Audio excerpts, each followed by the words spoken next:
యాదాద్రి పునర్నిర్మాణంపై వివాదం నెలకొంది. గర్భాలయం పనుల్లో అపశృతి దొర్లడంతో అనేక అనుమానాలు వ్యక్తం చేస్తున్నారు. గర్భాలయంలో ఏర్పడిన పగుళ్లపై భక్తుల మనోభావాలు మంటగలుస్తున్నాయన్న ఆగ్రహం వ్యక్తమవుతోంది. బ్లాస్ట్ల వల్ల ఆలయ సహజత్వం కోల్పోతోందని ఆందోళన వ్యక్తమవుతోంది. యాదాద్రి ఆలయ నిర్మాణంలో అపశృతి. గర్భాలయంలో పగుళ్లు పట్టిన గంటపేరుండ స్వామి శిల. అరిష్టం తప్పదంటున్నారు వాస్తు నిపుణులు.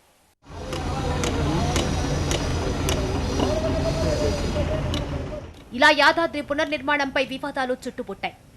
గర్భాలయంలోని శిలకు పగుళ్లు పట్టడం కొత్త వివాదానికి దారితీస్తోంది.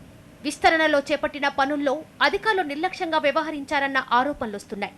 కొండపై ఉన్న 2 ఎకరాల స్థలంలో కొలువైన ప్రధాన ఆలయం గర్భాలయం రాతి గుహతో పాటు క్షేత్ర పాలకుడైన ఆంజనేయ స్వామి ఆలయాన్ని ముట్టుకోకుండా విస్తరణ పనులు చేపట్టాలని సీఎం కేసీఆర్ చిన్నజీయర్ స్వామి సూచించారు. అయినా ఇక్కడ జరుగుతున్న పనులు అందుకు విరుద్ధంగా ఉన్నాయి.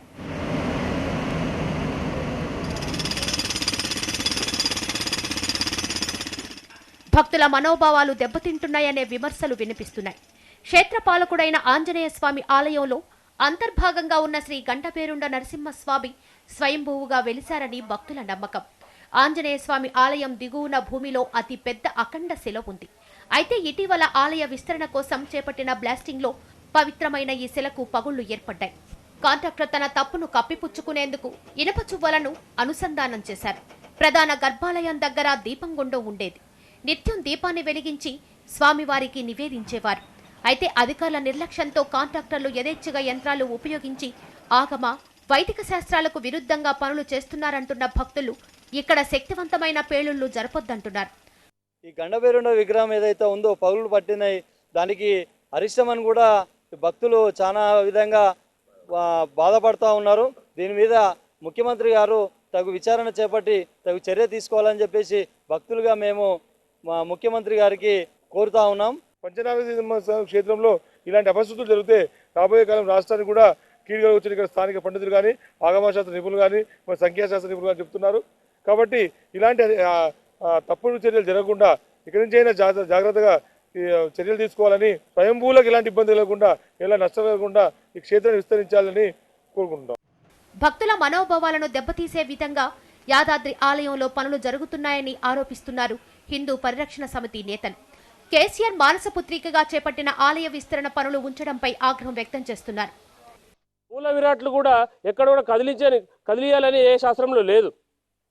కాబట్టి దీని మీద ఆగమశాస్త్రం పండితులు సపరేట్గా ఒక కమిటీ ఏర్పాటు చేసి వారు నిర్ధారించాలి దీన్ని. ఎందుకంటే మూల విరాట్ శిలలే పగలగొట్టడం జరిగింది. కాబట్టి అధికారులు దీని మీద వెంటనే స్పందించి మా హిందువుల మనోభావాలు దెబ్బతినే విధంగా వ్యవహరిస్తున్నారు. కాబట్టి దీనికి కారకులైన అధికారులను కూడా సస్పెండ్ చేయాలి.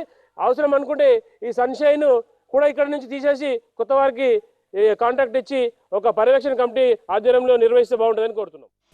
ఆలయ డిజైన్లు రూపొందించిన వారికి ఆగమ, వైదిక, వాస్తు సంబంధమైన పరిజ్ఞానం లేదనే విమర్శలు వినిపిస్తున్నాయి. వాస్తు, ఆగమ, వైదిక శాస్త్రాలకు విరుద్ధంగా యాదాద్రిలో పనులు జరుగుతున్నాయని, శాస్త్ర విరుద్ధంగా జరుగుతున్న పనులు అరిష్టమంటున్నారు వాస్తు నిపుణులు. యాదగిరిగుట్ట అంటేనే ఒక ఏకశీల, అది ప్రధానంగా. అట్లాంటి ఈ కొండపైన బాంబులు పెట్టేసేసి బ్లాస్టింగ్ చేశారు. దానికి సౌండ్ రాకుండా అని చెప్పేసి రబ్బర్స్ పెట్టారు. కానీ స్వయంభూ క్షేత్రం పైన బాంబులు పెట్టి పేల్చవచ్చునా అని చెప్పేసి ఏ శాస్త్రంలో ఉంది? పండితులు దీనిపైన స్పష్టమైన అవగాహనతోటి వాళ్ళు మాట్లాడాల్సిన అవసరం ఉంది. భక్తుల మనోభావాలతో చెలగాటమాడడం మంచిది కాదు. అంతా జరిగిపోయిన తర్వాత మళ్ళీ ఏదో శాంతి అని చెప్పేసి కొన్ని లక్షల కోట్లు ఖర్చు పెట్టించడం కూడా ప్రధానమైనటువంటిది కాదు. ఈ పనులను ఆగమ, వైదిక శాస్త్రాల ప్రకారమే చేపట్టామని, గర్భాలయానికి ఎటువంటి విఘాతం కలిగించడం లేదంటున్నారు అధికారులు. క్షేత్ర పాలకుడైన ఆంజనేయ స్వామి, గంటపేరుండ స్వామి ఆలయాలను ముట్టుకోకుండా పనులు చేపడుతున్నామని అన్నారు ఈవో. క్షేత్రపాలక స్వయంభూ హనుమాన్ ఆంజనేయ స్వామిని కానీ మనం ఎక్కడా కూడా కొంచెం కదలిక కూడా లేకుండా అన్ని జాగ్రత్తలు తీసుకుని, మనం ఎక్కడా కూడా రాయికి ఎలాంటి టచ్ కూడా తెలియనంత స్మూత్గా వర్క్ జరుగుతోంది. స్వయంభూ స్వామిని మాత్రం ఎట్టి పరిస్థితిలో కదలిక అనేది ఏమాత్రం కూడా అంగీకరించబోమని కూడా చెప్పడం జరిగింది. ఆ విధంగానే వర్క్స్ జరుగుతున్నాయి. ఏది కూడా శాస్త్ర ప్రకారంగా అన్ని ప్రికాషన్స్ తీసుకొని, ఎక్స్పర్ట్స్ అడ్వైజ్ ప్రతి క్షణంలో ప్రతి అడుగులో తీసుకొని ఈ ఆలయ నిర్మాణం ఏదైతే చేస్తున్నామో పర్ఫెక్ట్గా చేయటం జరుగుతున్నది. దాంట్లో ఏమాత్రం అనుమానాలు అనేది లేవు. తిరుమల తరహాలో ఆలయాన్ని తీర్చిదిద్దాలని సంకల్పించిన సీఎం కేసీఆర్ 200 కోట్ల రూపాయల బడ్జెట్ను కేటాయించారు. పునర్నిర్మాణాన్ని మానసపుత్రికగా భావించి త్రిదండి చినజీయర్ స్వామి సలహాలు, సూచనలతో ఆగమ శాస్త్రం ప్రకారం విస్తరణ పనులు కొనసాగించాలని అధికారులను ఆదేశించారు సీఎం. యాదగిరిగుట్ట డెవలప్మెంట్ అథారిటీని ఏర్పాటు చేసిన ప్రభుత్వం ఎప్పటికప్పుడు పనులను పర్యవేక్షిస్తున్నారు సీఎం కేసీఆర్.